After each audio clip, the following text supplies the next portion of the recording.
En esta Semana Santa las alergias son muy comunes y debemos de tomar medidas de prevención.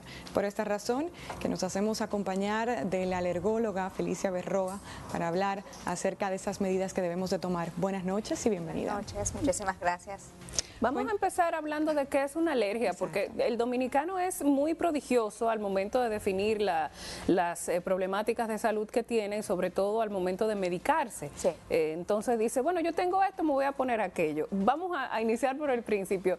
¿Cuándo se dice que hay un cuadro alérgico? Una alergia es una respuesta anormal, errática del sistema inmunitario en el que reconoce como patógenos sustancias que realmente son completamente inocuas.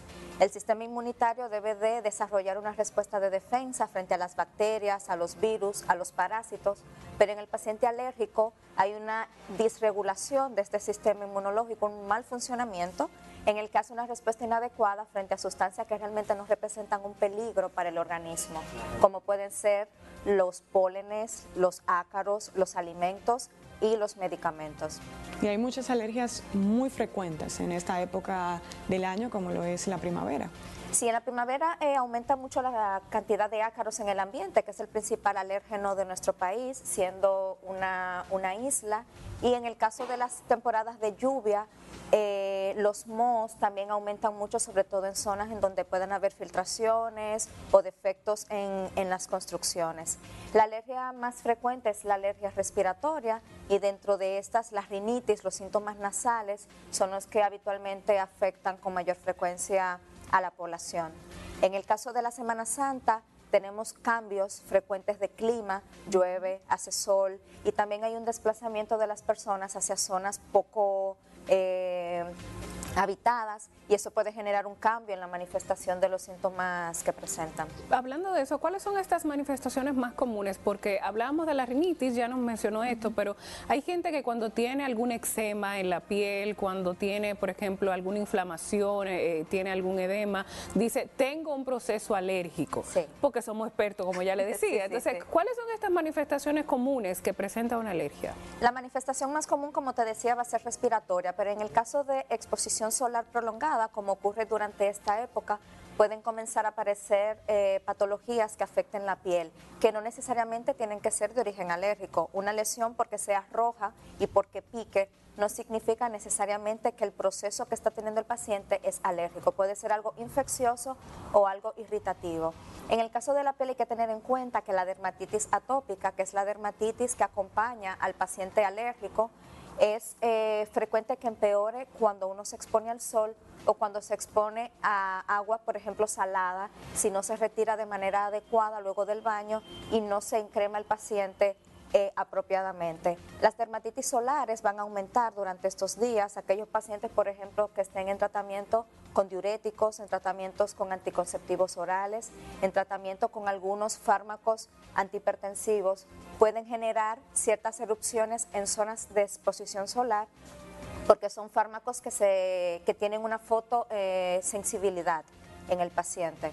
O sea, con la interacción química del medicamento con los rayos ultravioleta pueden generar la aparición de dermatitis. Por eso es muy importante que los pacientes que están en tratamiento con ciertas medicaciones como los diuréticos tiacídicos o tratamientos antibióticos como las tetraciclinas y los anticonceptivos orales deben de verificar antes de hacer una exposición prolongada al sol para que no tengan una reacción de este tipo.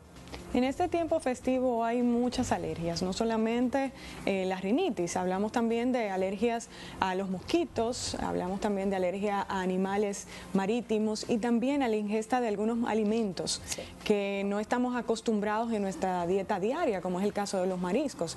Si ya hemos sido afectados por estas alergias, ¿qué medicamentos podemos beber? A mí me pasa con mi hija que muchas veces me confundo con la alergia, no sé diferenciar si es una alergia, si es un resfriado o una gripe. Entonces no sé a veces qué medicamento puedo darle y si hay alguna diferencia, algunos aspectos puntuales que yo puedo identificar para entonces dar el tratamiento específico. En el caso particular de la alergia, el síntoma cardinal y característico es la picazón. Habitualmente cualquier cuadro respiratorio, sobre todo nasal y ocular, que esté acompañado de picazón, que induce rascado del paciente, probablemente va a tener una etiología alérgica. Lo que sucede es que algunas veces es difícil en el cuadro agudo uno poder diferenciar si el paciente realmente es alérgico o tiene sencillamente un proceso infeccioso. En el caso, por ejemplo, de las picaduras y de los síntomas respiratorios banales, se puede emplear un antihistamínico oral, lo que comúnmente las personas denominan antialérgicos, y ya en el caso de las reacciones de origen alimentario o medicamentoso, va a ser un poco más complicado diferenciar si es una alergia verdadera de un cuadro de intoxicación. Hace un rato comentaban de tener en cuenta las intoxicaciones alimentarias. Lamentablemente en esta época muchas personas se desplazan con alimentos conservados de manera inadecuada, que están muchas horas fuera del refrigerador y pueden crecer bacterias que pueden luego, al ser ingerido el alimento, generar síntomas que son indistinguibles de un proceso alérgico.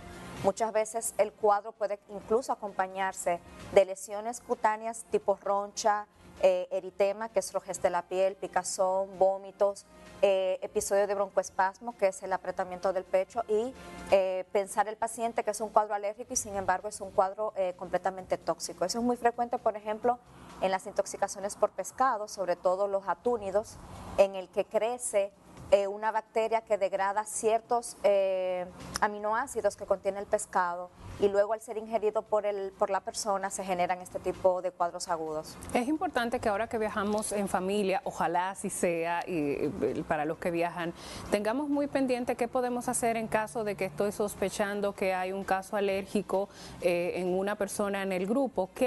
¿Cuáles son los pasos seguros a tomar en cuenta para yo poder ayudar a esa persona en vez de perjudicarla? Lo más importante para el paciente alérgico es que él debe de notificar la alergia específica que tiene y cuáles son los síntomas de la manifestación de esa alergia, para que cuando el cuadro se presente, las personas que les rodean puedan detectarlo a tiempo e iniciar el tratamiento. El tratamiento básico de un cuadro alérgico es la toma de antihistamínicos y de cortisona. En los casos de pacientes diagnosticados de alergia grave, que son las anafilaxias, habitualmente deben ser portadores de una medicación llamada adrenalina, que es una medicación que se administra de manera intramuscular. Habitualmente se escoge la cara externa del muslo, que es la zona más irrigada, y que nos permite yugular, cortar el cuadro alérgico de manera más rápida y permitir llevar a la persona a un servicio de emergencias. Todas las personas alérgicas deben de notificar y de llevar en su neceser, en su maleta, la medicación de rescate que necesitan. En aquellos pacientes que han tenido antecedentes de reacción grave, deben de tener siempre adrenalina y también la jeringa, obviamente, para administrarse la medicación. Los pacientes que son asmáticos y que tienen diagnóstico de alergia a ácaros deben de recordar que si han rentado una villa o se van a la casa de un familiar a ocupar una habitación que habitualmente no es habitada por alguien, debe de ser limpiada de manera adecuada y todo el mobiliario debe de ser limpio, y si pueden usar sus protectores habituales para el colchón y las almohadas, mejor, porque en esta época tenemos muchos pacientes que al trasladarse a zonas que han estado deshabitadas encuentran mucho polvo y luego tienen una reagudización de los síntomas respiratorios. Bueno, a tomar las medidas de prevención para es. esta semana.